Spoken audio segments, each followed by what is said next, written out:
بسم اللہ الرحمن الرحیم۔ شروع اللہ کے نام سے جو بڑا مہربان نہایت رحم والا ہے۔ السلام علیکم۔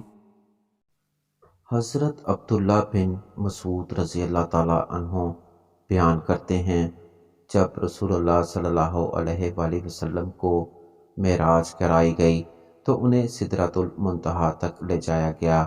وہ چھٹے آسمان پر ہے، زمین سے اوپر جانے والی ہر چیز کی حد یہاں تک ہے۔ اسی مقام سے احکامات لیے جاتے ہیں اور اوپر سے جو حکم آتا ہے وہ یہیں آ کر رکتا ہے اور پھر یہاں سے احکام لیے جاتے ہیں۔ آپ صلی اللہ علیہ وآلہ وسلم نے فرمایا، جس چیز نے سدرہ کو ڈھانپنا تھا اس نے اسے ڈھانپ کر رکھا تھا۔ ابن مسعود رضی اللہ تعالیٰ عنہ نے بیان کیا، اس سے مراد یہ ہے کہ وہ سونے کے پروانے اور پتنگے تھے۔ فرمایا، رسول اللہ صلی اللہ علیہ وآلہ وسلم کو 3 چیزیں عطا کی گئیں۔